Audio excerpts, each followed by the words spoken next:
Halo, selamat pagi anak-anak. Apa kabar semuanya? Baik, sebelum kita mulai pelajaran kita pada hari ini, Ibu meminta salah satu pimpin kita dalam doa. Baik, terima kasih yang sudah memimpin kita dalam doa. Nah, selanjutnya di sini Ibu absen terlebih dahulu.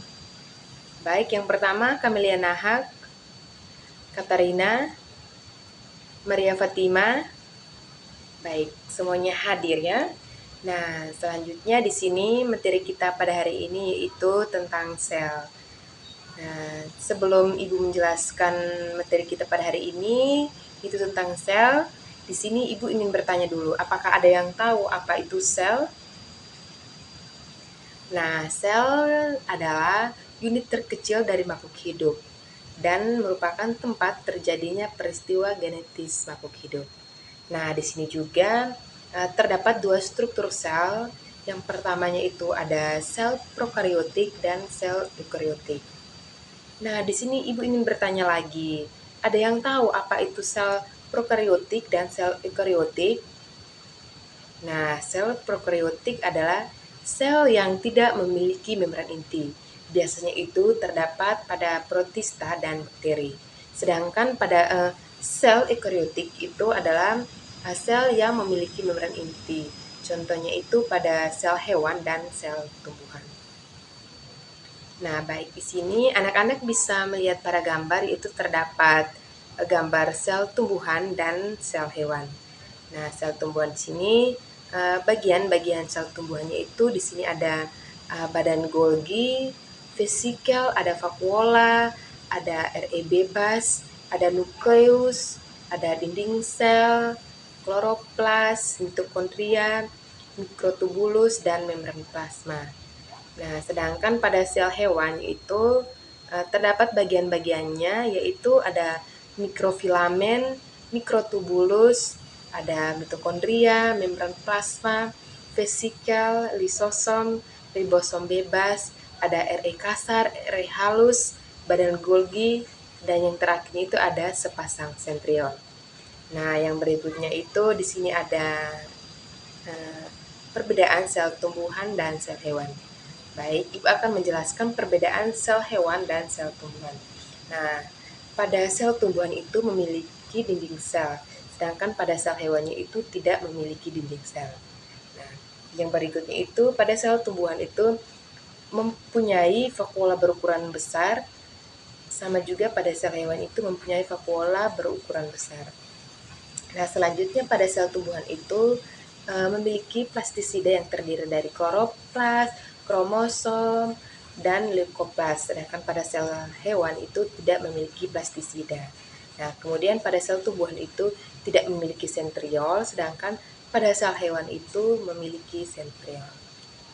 Nah, yang berikutnya itu di sini Ibu akan menjelaskan tentang organel-organel sel. Nah, organel-organel sel di sini itu terdiri dari dinding sel, ada kloroplas, ada retikulum endoplasma, mitokondria, ribosom, vakuola, nukleus, badan Golgi, dan yang terakhir itu ada lisosom. Nah, yang pertamanya itu di sini ada badan Golgi. Di sini badan Golgi itu merupakan tumpukan kantong pipi bermembran yang berfungsi untuk memodifikasi dan mengeksplor protein. Nah, yang berikutnya itu di sini ada dinding sel. Di sini dinding sel itu merupakan bagian terluar yang berfungsi untuk memberikan bentuk dan melindungi isi sel. Selanjutnya itu di sini ada nukleus. Itu nukleus atau inti sel ini berfungsi sebagai pengendali seluruh kegiatan sel. Nah, selanjutnya di sini ada retikulum endoplasma. Itu merupakan sistem bermembran yang terdiri dari tubulus-tubulus dan kantong pipi yang bersambung-sambung. Nah, RE juga merupakan tempat melekatnya ribosom. Selanjutnya di sini ada mitokondria. Nah, di sini mitokondria itu berfungsi untuk memecahkan molekul gula atau glukosa dan untuk menghasilkan energi dan sebagai tempat respirasi seluler. Nah, selanjutnya di sini ada kloroplas, itu merupakan organel yang hanya terdapat pada tumbuhan. Fungsinya itu sebagai tempat fotosintesis.